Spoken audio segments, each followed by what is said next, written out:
Greetings to all.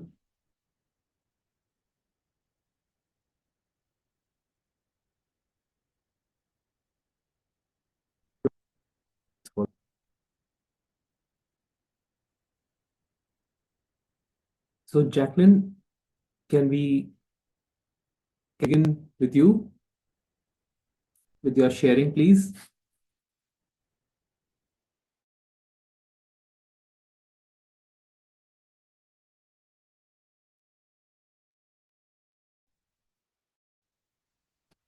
Let's begin tonight, if you feel like it, with a short relaxation so we can relax ourselves. And how I like to approach that is to be aware of the breath. I like to close my eyes, so I invite you to close your eyes or keep them open or keep them soft, like half open, whatever is most comfortable. And we can bring our awareness to our breath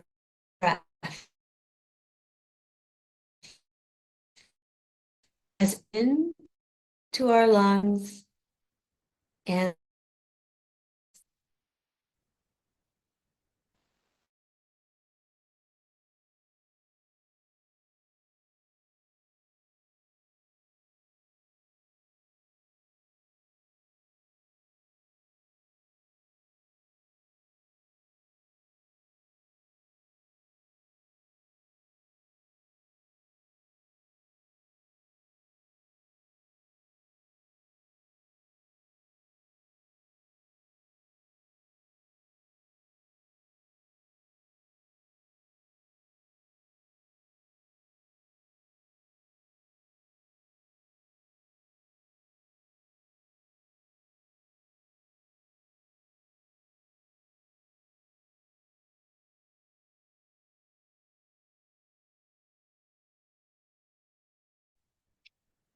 okay.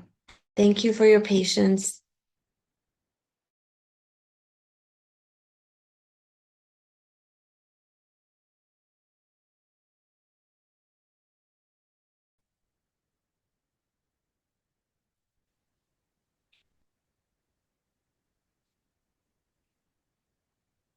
And that's okay.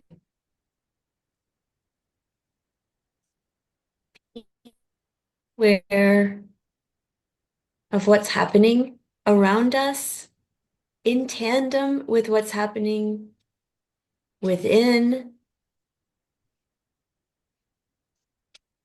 brings awareness.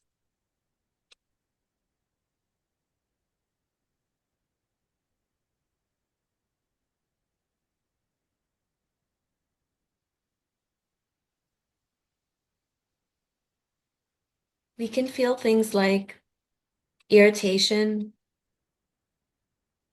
impatience, annoyance, and many other feelings.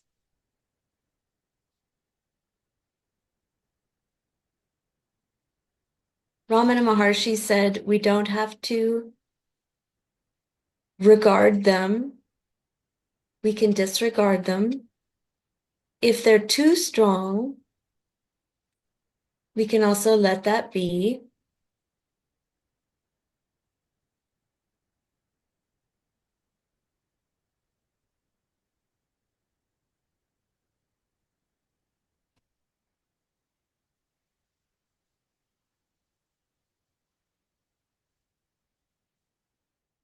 So now we can take a few moments of silence to center ourselves within.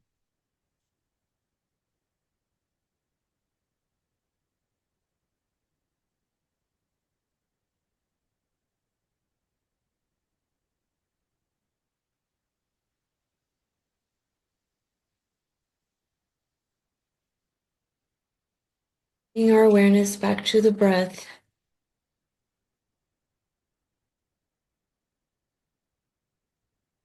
Continually noting what's happening within and around us.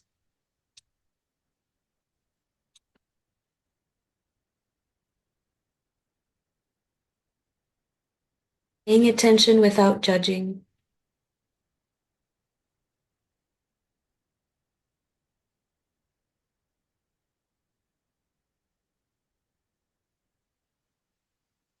Allowing thoughts to arise and then allowing them to dissolve. Allowing that feeling to come and go. And allowing that to take as long as it requires without forcing.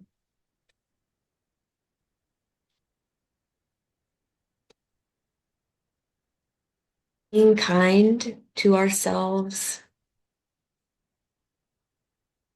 Being loving to ourselves.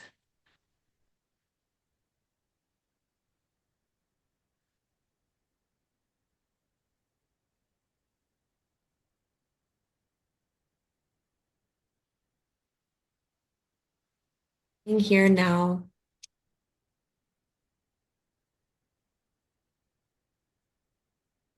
Not worrying about the future, not dwelling on the past.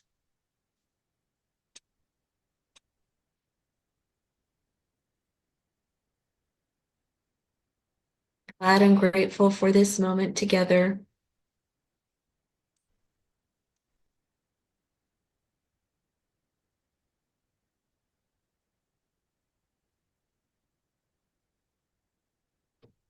Taking this chance to just be.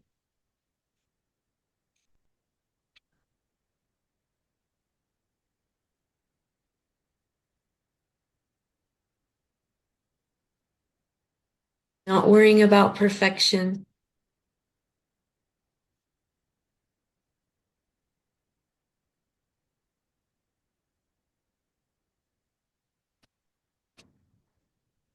Remembering that this, however it is appearing now, is whole and perfect as it is.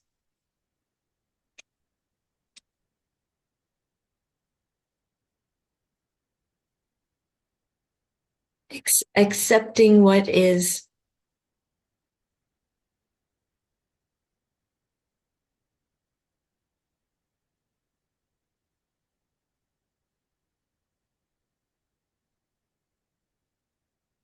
Remembering that we are love, we are loved, and we are here to love ourselves first,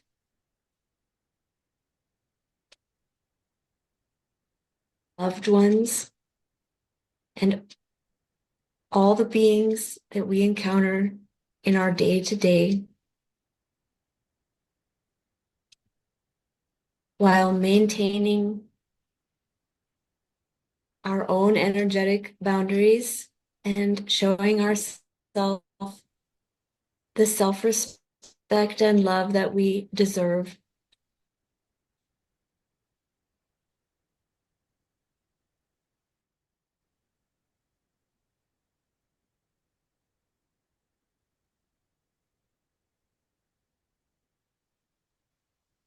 And as we come out of this deep relaxation,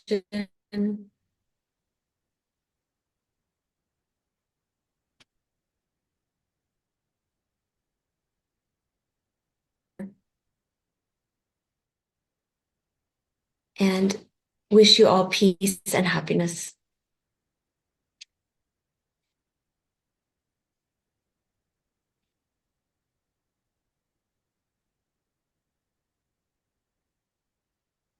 Thank you.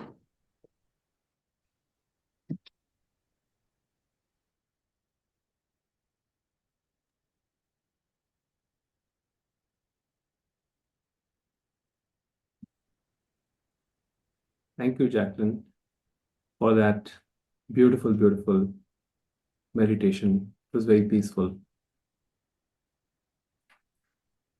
The greatest pointer here is relaxation, which we generally dismiss and disregard in our daily living.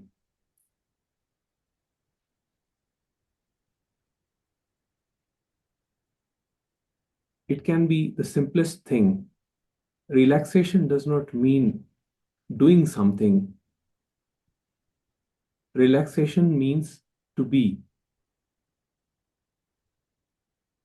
Relaxation does not mean just focusing on the body or using breath to induce states, although that is fine too.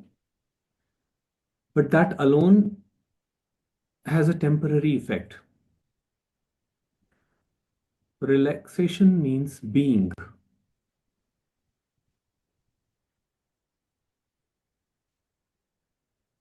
Being into the base, into the substratum of all experiences. It is a neutral and natural state, which is very ordinary, yet it is missed by most of us. It does not require effort, because effort is always of the mind. Effort implies mind.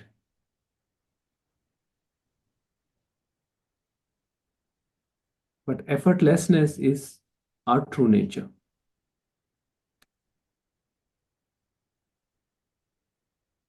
Jacqueline reminded us that we all have the option to be here now. And this one pointer has had a profound impact on my life.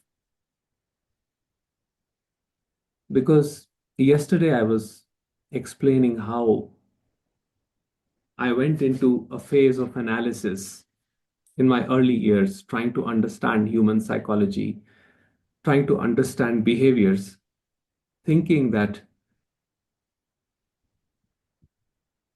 if I understood everything, if I set all the variables right, then somehow it is going to bring me peace and happiness that I seek.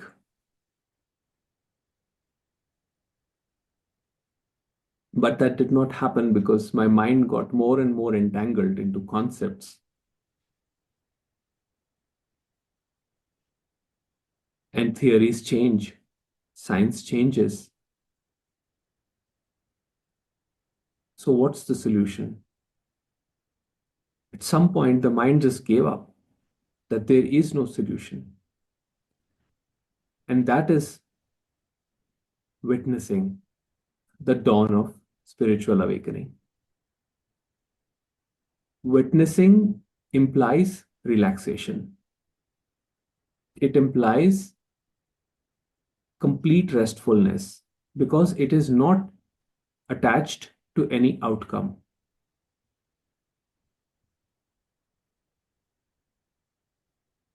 It is simply accepting of things the way they are, which can be a confusing statement. Because accepting things the way they are includes the separate mind-body organism being in conflict with whatever is happening.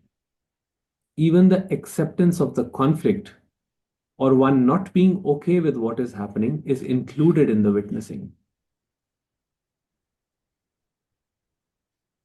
But yet, the peace or the restfulness is not lost, even when the organism is not happy with the way things are going on. Because deep down, there is a realization that everything is happening as per cosmic law.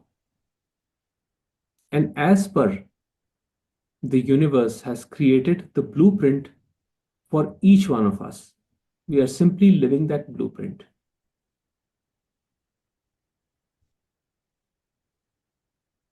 There is no resistance to anything. There is no opposition to anything. But we move with the life's flow, not fighting the flow of life. Because the current of life is strong, we simply float effortlessly. Nisargadatta Maharaj said, the river of life flows between the banks of pain and pleasure, but I cling to none. So when we do not cling to pain or pleasure, what happens is that there is complete effortlessness and we flow with life. And flowing with life means happiness, means peace. But when we try to cling on to happiness, cling on to pleasure or pain, that is when we apply effort. And effort by nature is painful and suffering. So, in that endeavor, Nisargadatta Maharaj says that what you perceive as pleasure is actually pain in disguise.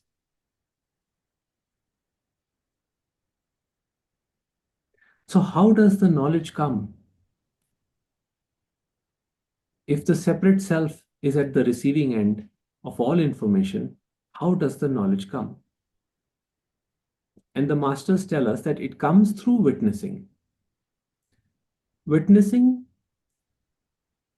is not personal, it is impersonal awareness.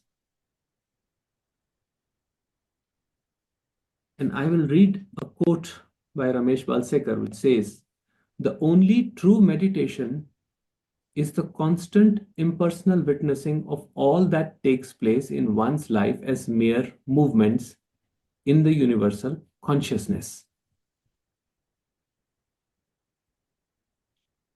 That means I accept the flow of life. I place myself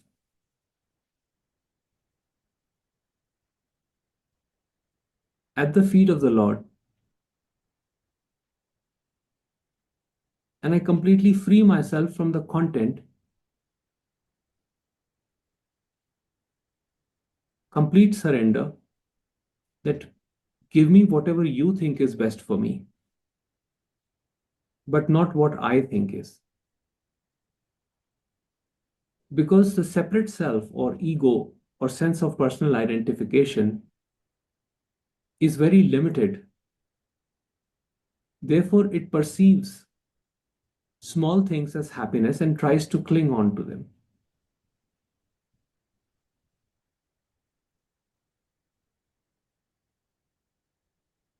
Witnessing reveals subtle patterns that take place.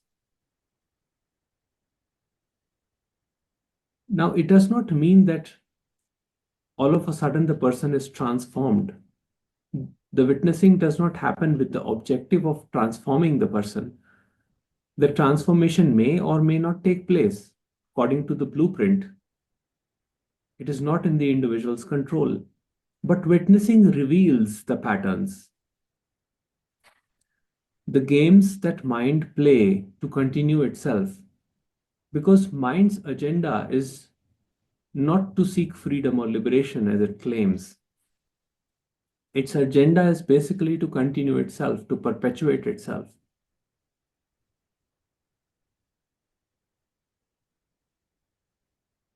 So mind says that I want to be peaceful, I'm troubled, but it is unwilling to look at what is happening around it. It still separates different aspects and creates division between them. For example, I may claim that I'm a very peaceful person, and that may be a movement in one direction where I keep telling people that I'm a very peaceful person and my nature is very peaceful. On the other hand, my actions may be completely opposite. I may be picking fights with everyone. And I think most of us have encountered many such people in every sphere of life, where they would say that I'm a good person, I'm a good human being, I'm a nice person, but are completely, their actions are completely different.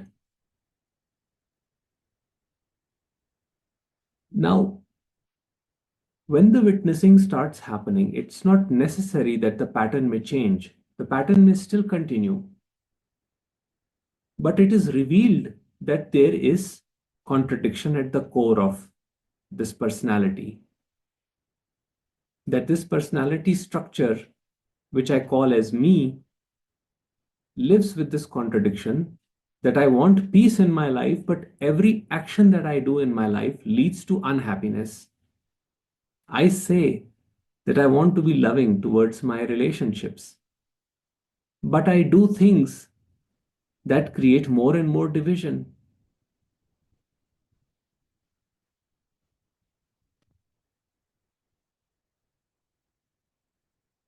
Witnessing reveals all these aspects. But when one sees, or let me say, when it is seen that there is contradiction at the core of it, that itself begins to dissolve the patterns. Now, the pattern may not completely drop away. One may still say something and do other thing. The hypocrisy may be there at the core because that's a hard ingrained pattern. But one will not berate oneself for one's so perceived one's actions. One will not create a resentment towards the other person for their actions, so perceived their actions. One will not carry guilt. One will not live with guilt because one realizes that I am simply living the blueprint. One completely accepts the consequences that are going to happen when the actions are contradictory, which means there will be disharmony, which means there will be unhappiness, sadness, anxiety. But one does not fight it. And when one does not fight it, the anxiety or unhappiness that is happening does not have the momentum to continue. So when witnessing happens, the thought structure that dominates the personality begins to get cut off. For example, let's say I fail at a task that was given to me. I was supposed to reach somewhere on time, and somehow there was a traffic jam, and I was not able to reach there on time, and I missed an important event. That is going to affect my job. That is going to create problems for me. So, what happens is that, yes, that has happened. There is a complete acceptance of the fact that that has happened and there are going to be consequences. But the mind does not create a string of never ending thoughts leading to worst case scenarios. Just because I arrived late one time, it's not that I will be thrown out of my job or that, something will happen to my family, that my family will leave me or something bad will happen to me. But the mind keeps stringing one thought after the other. Oh, what about this? Oh, what about that? So, witnessing reveals all of that. And all of a sudden, what is observed is that the thought begins to cut off at some point. There is this awareness, instantaneous awareness, that cuts it off. And it is recognized that the thinking was happening, not that I was thinking or I was creating thoughts, but thinking was happening. Now, initially, when that happens,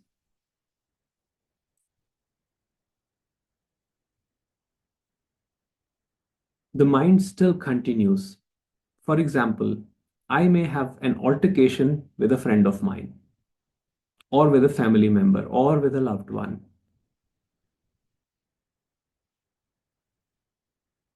And let's say, after a lot of debate, discussion, argument, I realize that that is happening. And in an instant, I see that how it is creating a rift between me and this person I'm interacting with, and that how this whole conversation is completely useless. It is not creating any, it is not going to create anything positive either for me or for the other person. There is this instantaneous knowing. And then I immediately cut it off.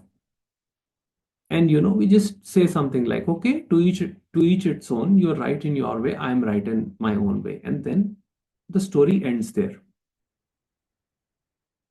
But then mind comes up and says, you lost, he won, or she won.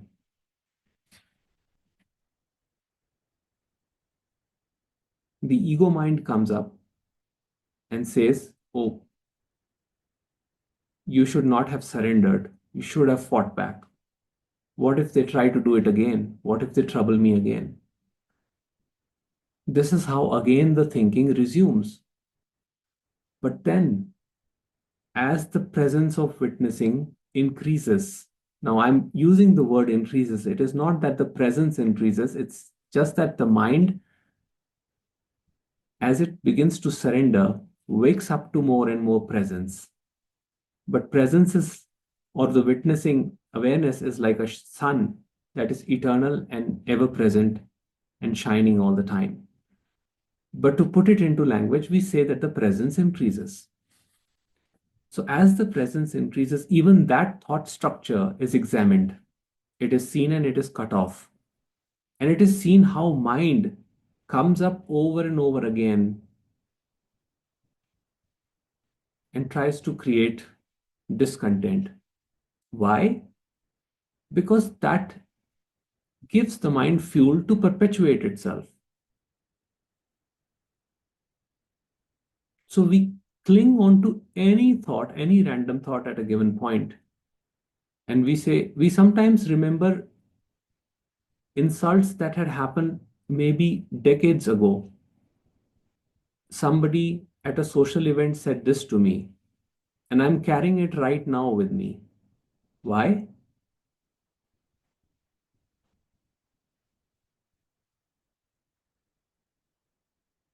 Because mind loves involvement, mind loves drama. It is looking for something where it can just continue itself, perpetuate itself.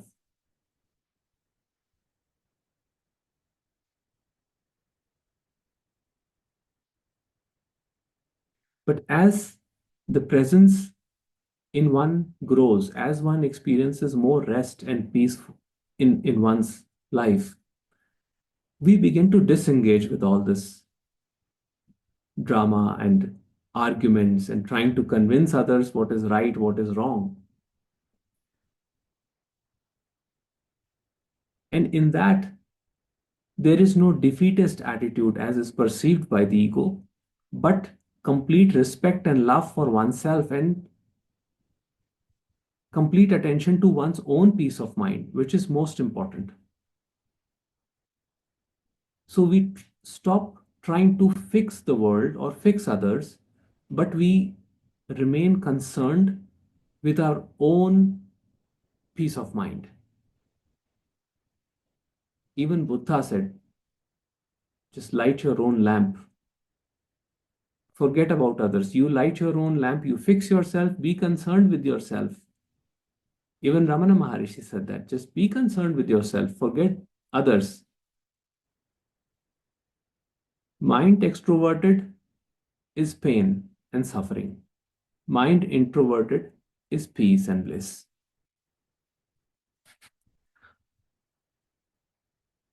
And that introversion happens as more and more witnessing happens.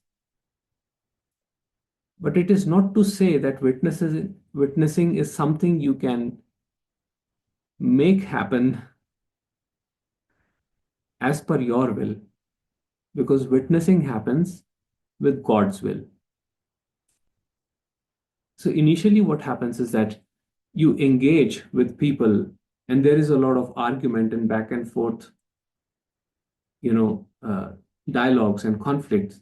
And then all of a sudden, there is this instantaneous awareness that this is happening and this is futile. And then you immediately drop it. When you drop it, you're completely present here and now.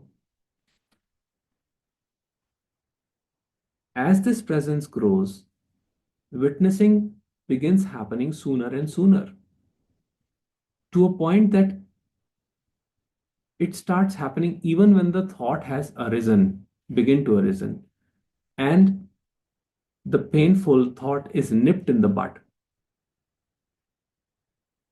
Even before it takes shape, it gets culled. So there is no fuel for the mind to continue. Then what happens? Then we engage in creative things. There is a difference between involvement and engagement. Involvement implies attachment to an outcome, whereas engagement is completely free from any outcome. For example, when children play together, they're just playing, interacting, being creative. There is no outcome.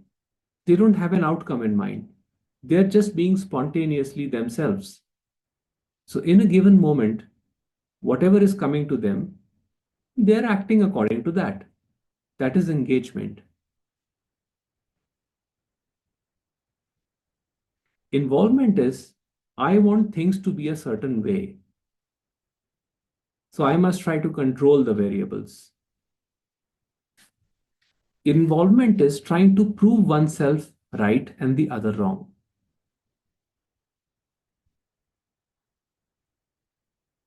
And the witness reveals light to all these aspects, as is mentioned by Ashtavakra Gita, where it says, righteousness and unrighteousness, pleasure and pain are purely of the mind and are of no concern of yours. You are neither the doer nor the reaper of the consequences. So you are always free.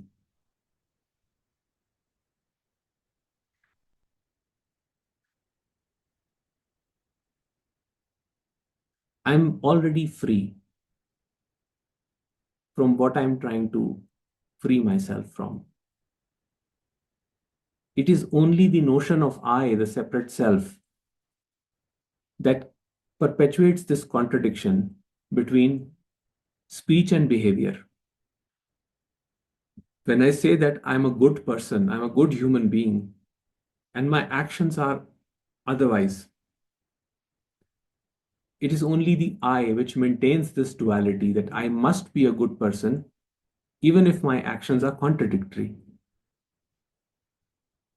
And there are a lot of associations that perpetuate this kind of dynamic, which includes I am this, I am that, or I should be this, or I should be that. I should be a good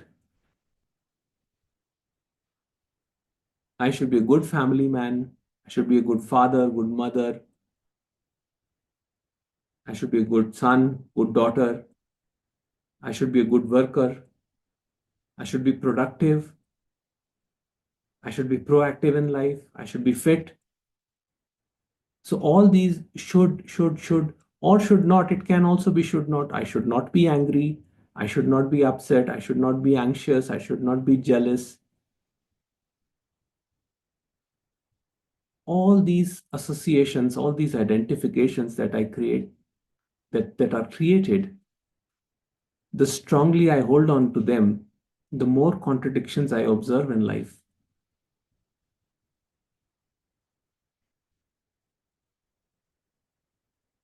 So the witnessing shines a light on all of these and says you are neither of these. You are neither the son, nor the daughter, nor the worker,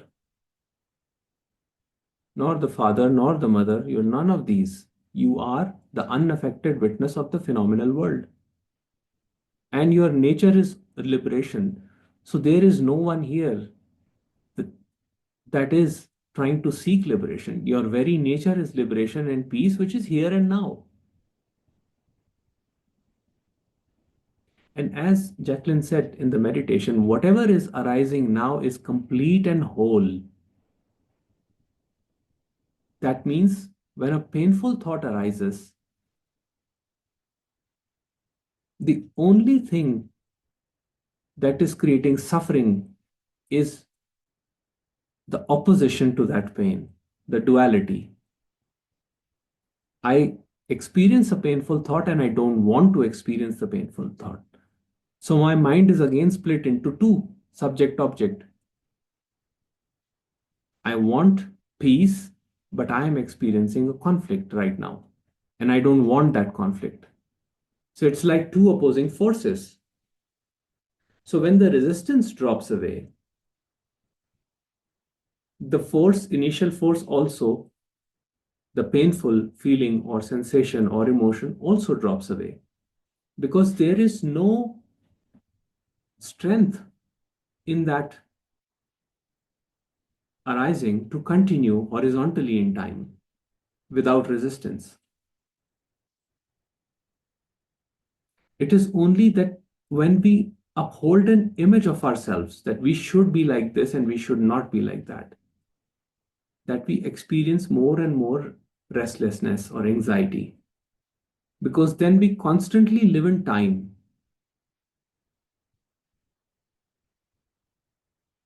We constantly assert that future should be like this, or we keep lingering, hiding into the past. But we are never present here in the now, which is free from all notions of past or future or any imagination. This presence by itself is extremely peaceful.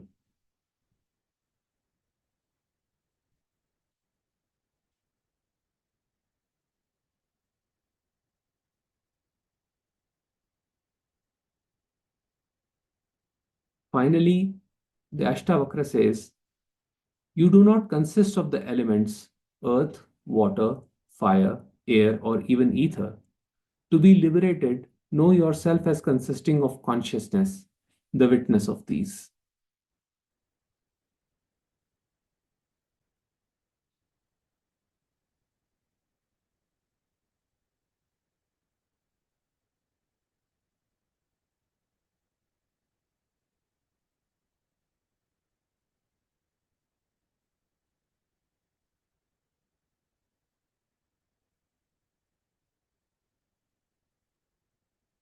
Anybody would like to share anything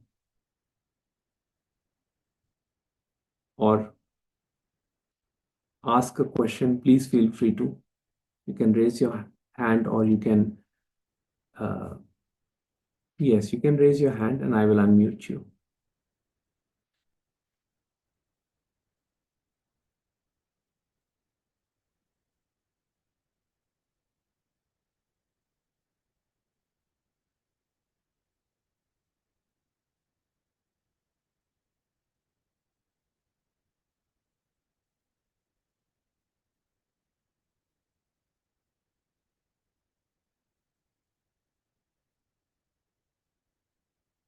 Sarthak, are you awake or asleep? Asleep? Great. Hold on. Let me check on you.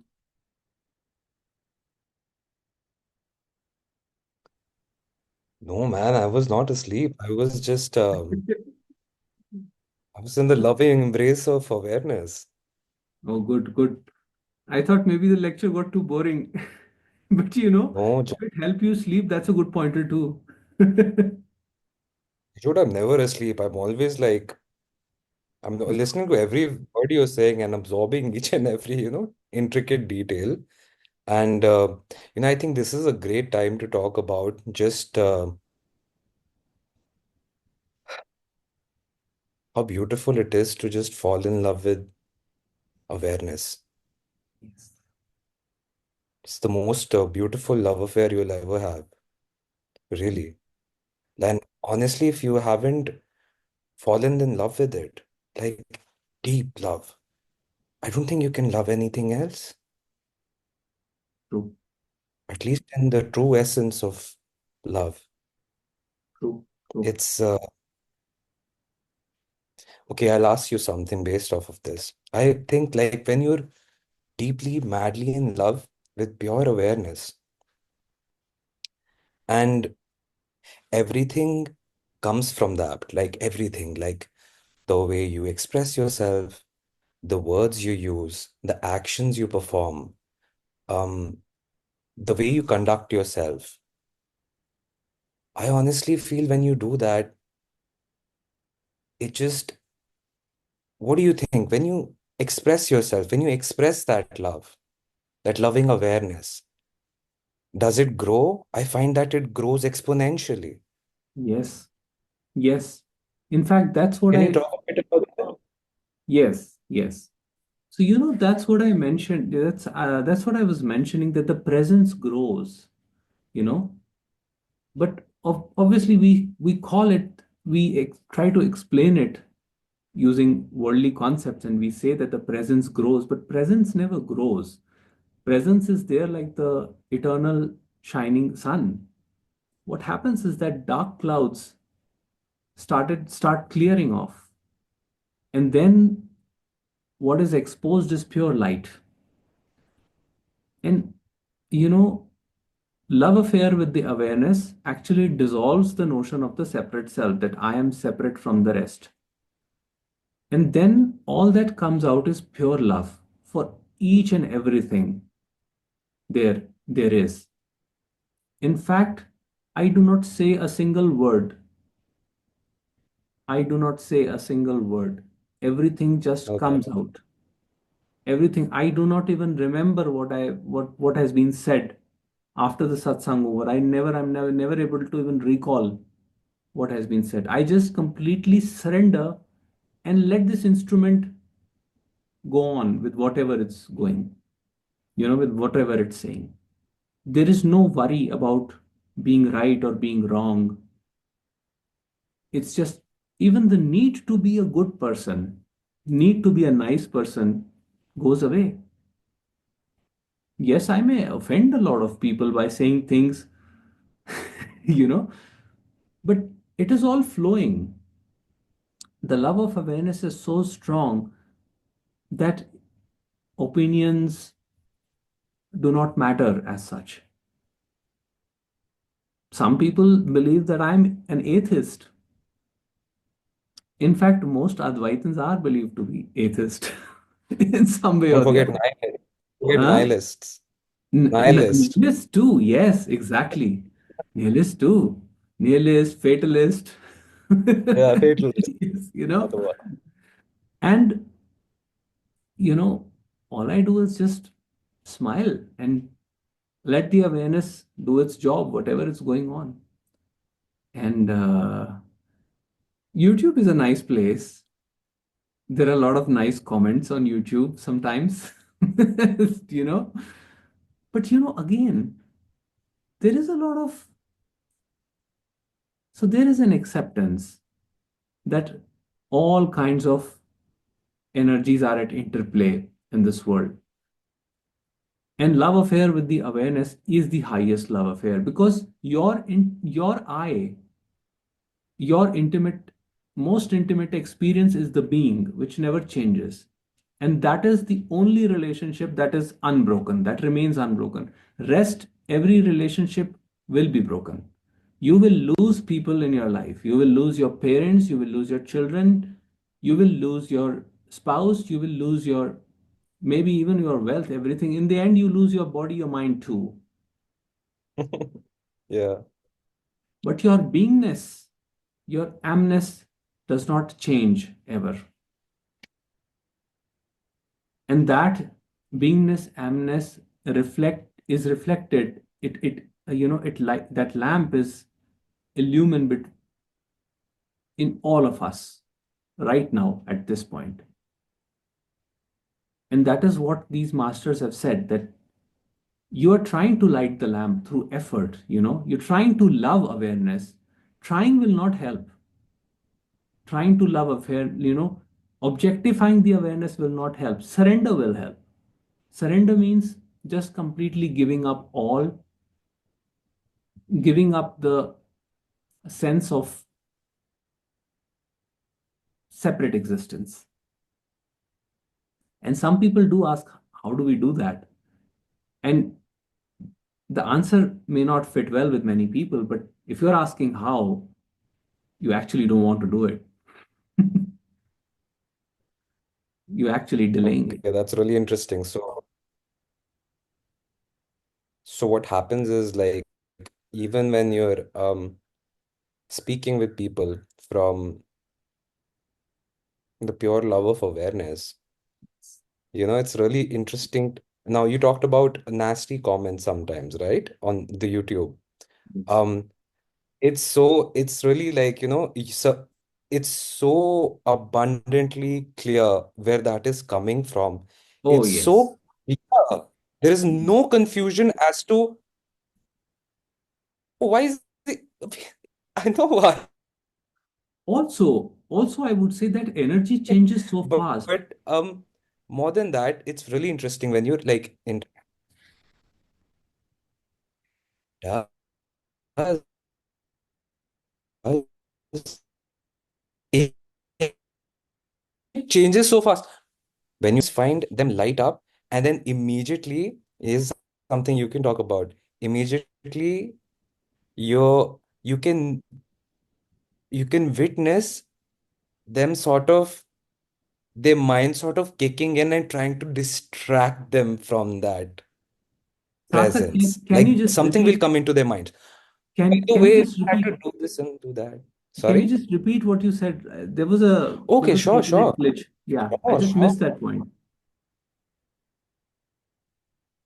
Okay, yeah. So I was saying when you're in presence and you're speaking to people, you can Mm-hmm. see them light up, right? Because it's inside them too. Yes. So you're interacting with them. What I've noticed is the mind immediately comes through the ego comes in through the back door, and it tries to like almost like it tries to distract them from it.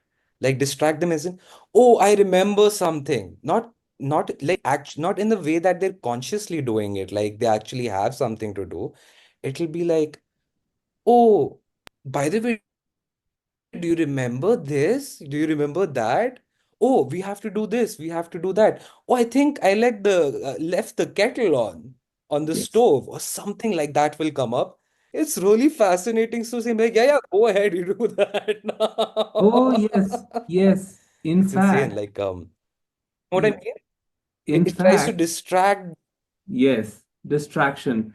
Some people would also share link of so-called non-duality master. Check out this guy. He's a very good non-duality speaker. And the Oh whole yeah. idea and whole Why did idea that is, happen? yes, and the whole idea is that you're avoiding something, you're you're avoiding the question, you're avoiding something.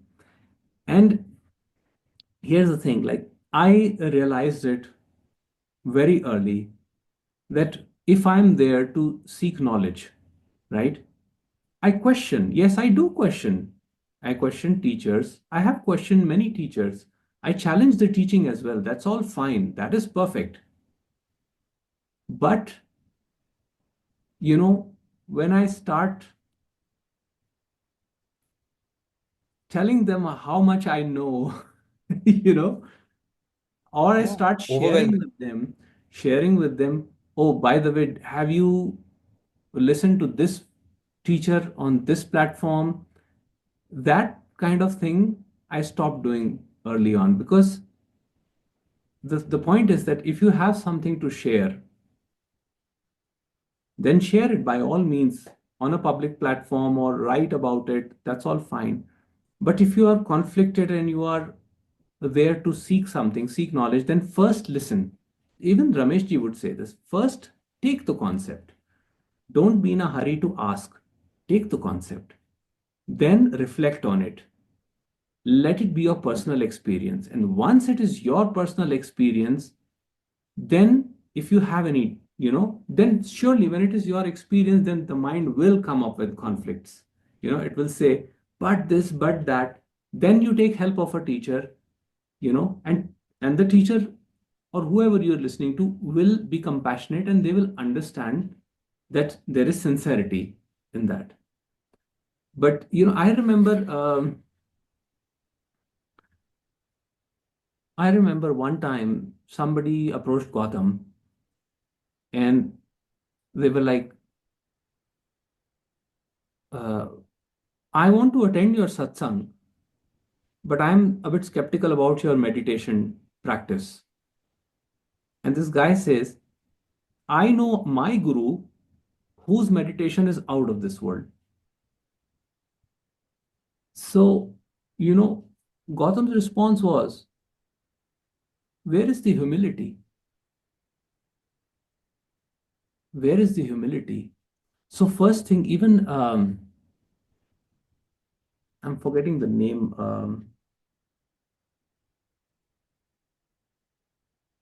Give me a Sarthak, do hint. you remember the author of the book, Awakening of the Heart? Adams. Yes. Oh, no, that's Actions of the Heart. Okay, you're talking about that one? Yes, Robert yes, Adams? Adam. Yes, Adam. What was his full name? Robert Adams. Robert Adams. It's a beautiful book.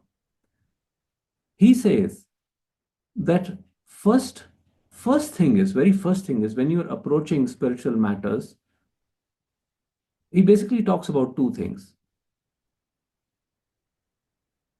humility, first thing, and compassion. He says without these two, there is no possibility. Because if the ego is fired, it will just keep on doing what is it has already done and what it knows is never going to work. So when people type comments which are, for me, they're not rude comments or anything, because I know it's not coming from them, it's just coming from the same source. So Separate. from where it's coming from, the same source, The usual from, suspect. yeah, from where good comments come. So and uh, and I see that people are just living their blueprints. So I can't even blame them. What happens is I have seen change. There was this young fellow who was quite abrasive in his comments. Now, I did not respond to his comments at that time because I know there is restlessness, but he kept commenting for quite a long time. Then I made, then he kept listening and probably he got some insight out of it. And all of a sudden, I saw a shift in him changing. And he actually basically cried out. It was so much. And he was like, please do not ever stop, making Wow. videos and talking about this. And this is a young fellow in his 20s, right? And he's quite conflicted right now. So, yes, there is. So, when I see these things, people being nasty or making nasty comments, what I see is deep down, there is a cry. There is a cry for help. It's just that, you know, we don't know how to express that. It becomes a lot easier if we approach it with humility and say that, yes, I'm here and I'm exploring and I need your help in that. There is no, I have asked help from so many masters, so many people. And I don't say that I know everything. I mean, I'm also exploring and learning myself. But yes, I can say this much for sure that the concept has brought me a lot of peace. But I will still say that it is still a concept. Everything is a concept. Take the concept and see how it works out. If it works for you and you feel at peace, the only benchmark is peace, then it is fine. Otherwise, explore something else. Explore whatever brings you peace. Because if we get too identified with a certain line of thinking, then we are falling into the same trap that we are trying to escape from. Advaita is not a remedy to your problems. Advaita is to dissolve your questions, not to. There can't be a question and an answer. You see? So Advaita is simply there to dissolve it. And I'm subsequently going to touch upon this subject of the heart, in more depth. Because we have done a lot of intellectual grappling up till now. And it is fine, it is all fine. But at some point, it is limited. And one has to go beyond it. And Jacqueline's and my endeavor would be to shine light on heart. So there will be simple, very simple pointers that can take you to your deep source of restfulness and peacefulness. That's it. There's no complicated discussions, no intellectual rumination, because intellect is a part of the ego system, ego mind system. So we simply be and rest in the peace of being. Even on the path of Jnana Yoga, like when you enter, it's usually like it's an intellectual's path.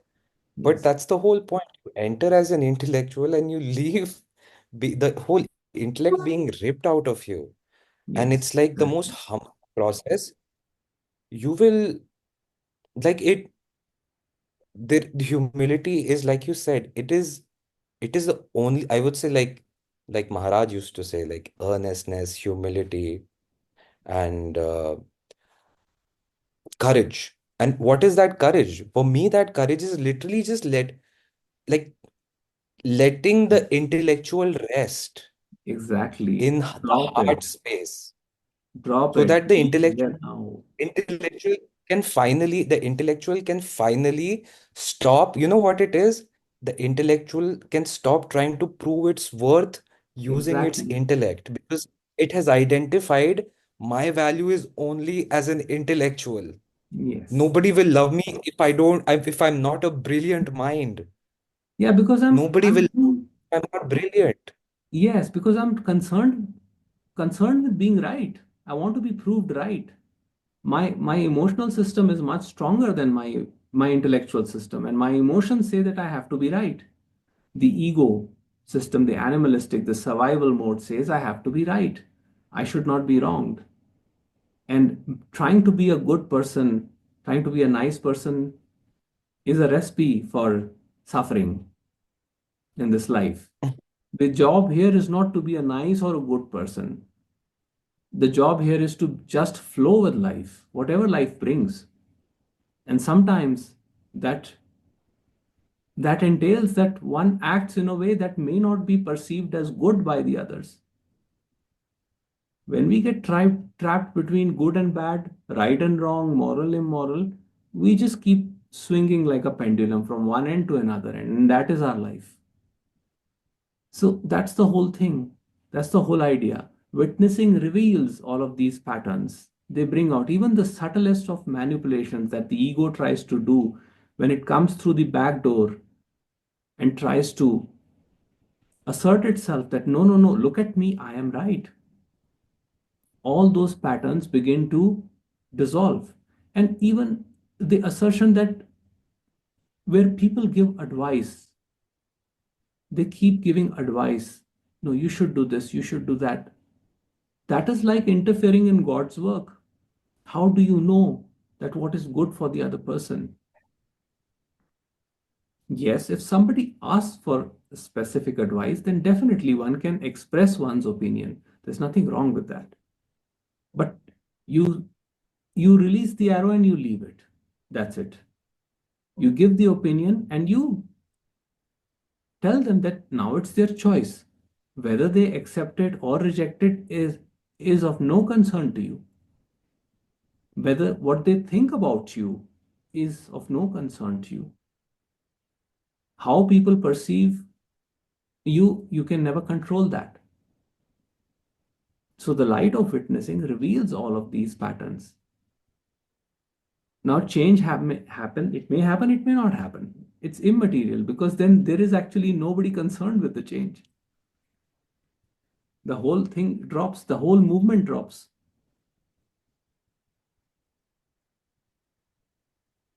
So if the cry for the intellectual is, please love me because I'm brilliant, the cry for the emotional person is, oh, I'm trying so hard to be a good person. Why aren't people, giving me validation for it? Like I see it a lot in spiritual circles. It's like I was interacting with this person, not taking names, before I arrived at the satsang we went to for Gotham.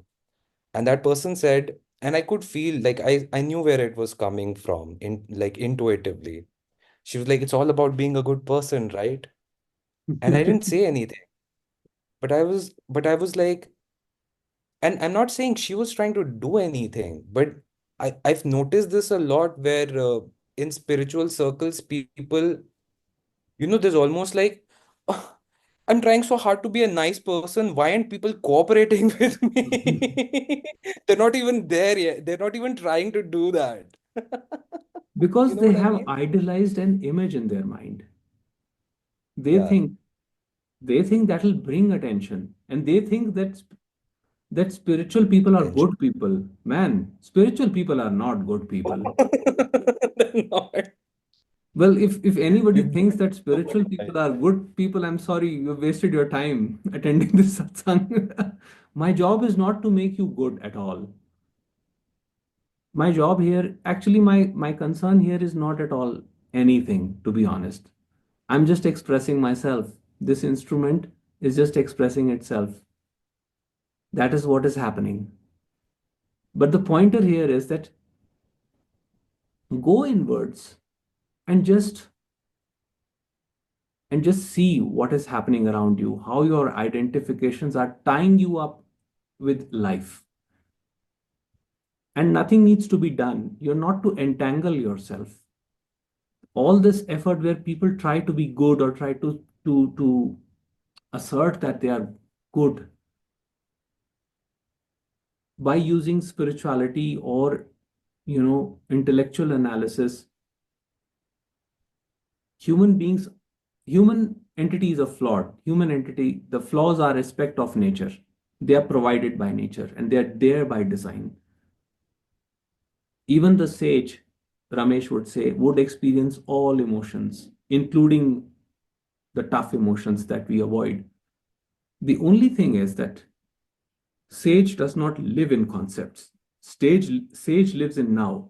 So the emotions may be there, but they do not cling. Sage can be sad one day, unhappy one day, anxious one day, jealous one day. The next day, he can be completely different. He can be totally childlike. There is not much difference between a child and a sage. This whole there is one whole chapter in Ramesh's book, Peace and Harmony in Daily Living, where he explains how a child is, how most of the sages are actually very childish people. Yeah. Well, my mother is here and she knows how childish I am. My mother will attest to that too. Yes, yes. Although let me tell you one thing. I am not a sage. I am not a Yeah, yeah, sage. neither am. And do not please ever try to think that I am a guru or a sage because I am neither interested in being a sage nor interested in being a guru. So let me be the rascal that I am. Right? Yes, because that frees me. Exactly. Yes. Okay. Beautiful. Thank you. Thank you, Sarthak. Anybody else would like to share something or ask something before my internet gives up? You have the opportunity. Otherwise, next week.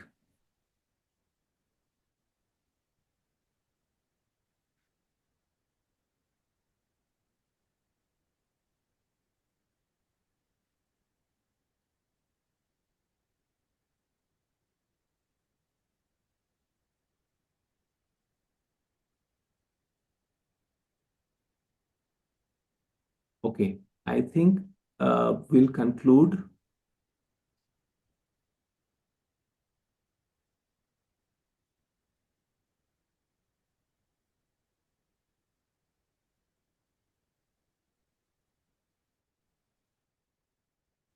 Beautiful.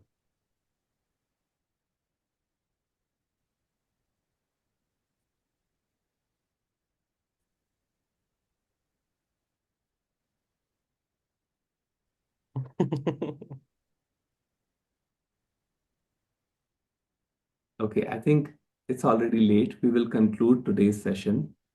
That's all, And folks. that's all, folks. Yes. And we will meet again next week, preferably with the better internet connection, God willing, and more light-hearted conversations. But yes, Yes. discussing the teachings of the masters with all earnestness. That will always be there. So thank you all for joining. Thank you for your beautiful presence, all the beautiful people that are here. I wish you all a great weekend. Good night and be peaceful, be restful.